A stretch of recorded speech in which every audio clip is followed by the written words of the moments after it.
Booth ফেরত সমীক্ষা নিয়ে আমরা যে পূর্বাভাস দিয়েছিলাম দিল্লির নির্বাচন নিয়ে একেবারে অক্ষর অক্ষরে ফলে গেল।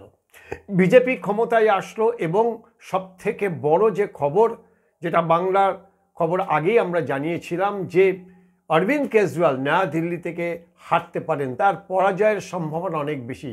আর বাংলার খবরের মান্যতা দিয়ে বা বাংলার খবরের সত্যতা যে কতখানি তা আরও একবার প্রমাণিত হলো অরবিন্দ কেজরিওয়ালের পরাজয় দিয়ে। 3000-এরও বেশি ভোটে পরাজিত হয়েছেন প্রবেশ শর্মার কাছে। স্বাভাবিকভাবেই এখন চর্চা চলছে যে দিল্লিতে যে পালা বদল হয়েছে, ডবল ইঞ্জিন সরকার এসছে, তার রেশ পশ্চিমবঙ্গে এসে পড়বে কিনা।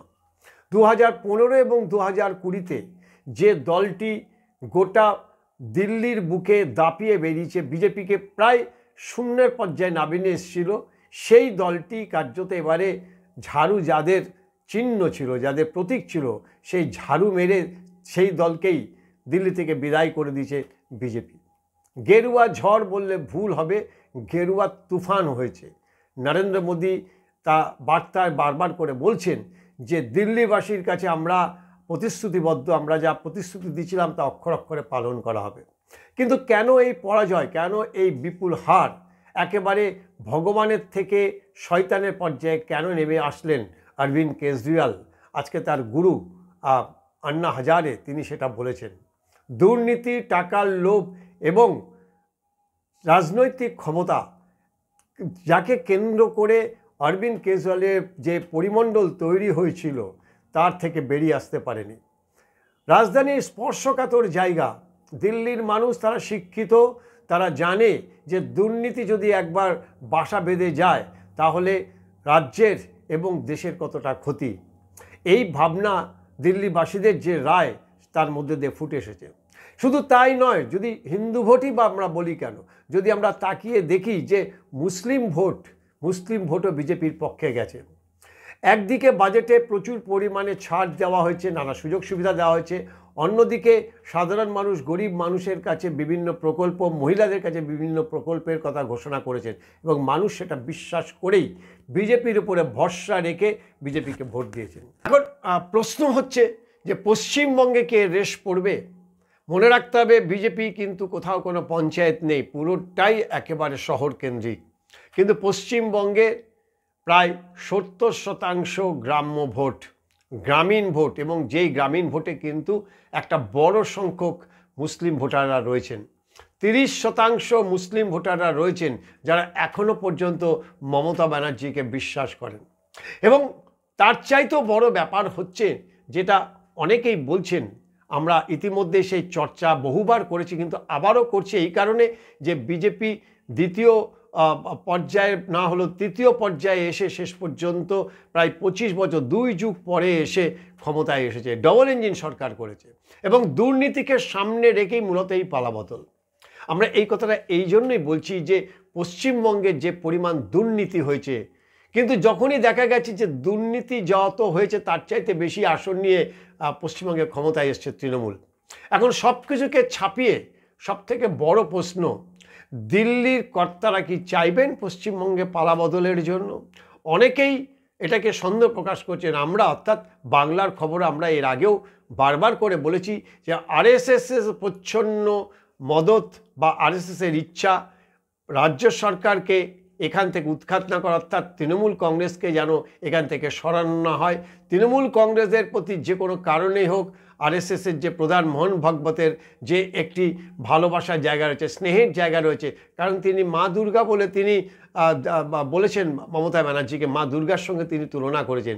সেই জায়গায় দাঁড়িয়ে আরএসএসের যে শাখা সংগঠন তারা কতটা সক্রিয় হবে, নরেন্দ্র মোদী অমিত শাহ জুটি কতটা চাইবে, তার উপরেই নির্ভর করছে। তার পাশাপাশি রয়েছে এই মুসলিম ভোটার, বিপুল সংখ্যক মুসলিম ভোটার, প্রায় 2 কোটির বেশি মুসলিম ভোটার। আমরা যদি তাকিয়ে দেখি, আমরা যদি স্ট্যাটিস্টিক্স করি, মোট ভোট দিয়ে যদি সংখ্যাতত্ত্বের বিচার করি, তাহলে তৃণমূলের কাছে মুসলিম ভোট বাদ দিলে তৃণমূলের ভোটের মাত্র 10% ভোট পড়েছে। আমরা যদি সেই সংখ্যাতত্ত্বের বিচারে যাই, ফলে এই হিন্দুদের একটি ভোট বা মুসলিম ভোটের কিছুটা অংশ যদি বিজেপির দিকে চলে আসে, যদি নরেন্দ্র মোদী অমিত শাহরা চান যদি আরএসএস প্রধান মোহন ভাগবত সবুজ সংকেত দেন, যদি আরএসএসের কর্মীরা, শাখা সংগঠকরা এখানে সক্রিয় হন, তাহলে হয়তো দিল্লির মতো বাংলা তো পালাবদল হবে। অনেকগুলো যদির ওপরে নির্ভর করছে, কিন্তু সব কিছুকে ছাপিয়ে ওই যে একজন রয়েছেন না, মমতা ব্যানার্জি, যার রাজনৈতিক প্রাজ্ঞতা, যার রাজনৈতিক বুদ্ধি, যে ধুরন্ধরপনা, তার আশেপাশে এই বাংলার মাটিতে কোনো বঙ্গমুখ নেই যে তাকে টক্কর দেবে। ফলে একদিকে তৃণমূলের যেমন শক্তি মমতা ব্যানার্জি, তেমনি পাশাপাশি আরেকটি সম্ভাবনা রয়ে গেছে যে বিজেপি কতটা চাইবে তৃণমূলকে এখান থেকে সরানোর জন্য। দিল্লি কি চাইবেন? এরকম অনেক দোলা চাল নিয়ে রাজনৈতিক সরগরম থাকবে 2026 পর্যন্ত, নানা টানাপোড়েন থাকবে। তবে বলার অপেক্ষা রাখে না, দিল্লিতে যেভাবে বিজেপি কামব্যাক করেছে, যেভাবে ডবল ইঞ্জিন সরকার করছে, গেরুয়া ঝড় উঠেছে, সেই ঝড়ের কিছুটা হ্রাস আমাদের এখানে এসেও পড়বে। এই রেশে কিন্তু এখানে বঙ্গ বিজেপির যারা ঝিমিয়ে পড়া, যারা এখানকার কর্মী সমর্থকরা, যে তারা আবার একটু চাঙ্গা হবে। এখানকার বঙ্গ বিজেপির যারা নেতা রয়েছেন, নিজেদের মধ্যে দলাদলি ভুলে গিয়ে যদি একত্রিতভাবে একসঙ্গে এই ভোটে লড়াই করে, তাহলে হয়তো অনেক অসম্ভবকে সম্ভব করা সম্ভব হতে পারে। কিন্তু সব কিছুকে ছাপিয়ে দুটি টার্মস এখানে আমরা না বললেই নয়। এক, বিজেপির কর্তারা তারা কি চাইছেন বা চাইবেন তৃণমূল কংগ্রেসকে সরানোর জন্য? আর দুই, মমতা ব্যানার্জি, তিনি যে ফ্যাক্টর, সে কথা বলার অপেক্ষা রাখে না। 2026 পর্যন্ত এই নিয়ে আমাদের চর্চা চলবে, অনেক তথ্য, অনেক নতুন নতুন রাজনৈতিক সমীকরণ হবে। পশ্চিমবঙ্গের রাজনৈতিক সমীকরণ যে কোনো মুহূর্তে পরিবর্তন হতে পারে, এরকম একটা সম্ভাবনা রয়েছে। ফলে দিল্লির যে রেশ, তাতে বাংলায় এসে পড়বে। এবং একটা কথা বলতো না, দিল্লি আর বহুত দূর, কিন্তু দিল্লি দূর নেই, দিল্লি দখল করে নিয়েছেন। এবারে দিল্লি থেকে বাংলায় বিজেপি কিভাবে আসবে, কত তাড়াতাড়ি আসবে, বা আদৌ আসার ইচ্ছা আছে কিনা, তা সম্পূর্ণ নির্ভর করছে দিল্লির ওপরে।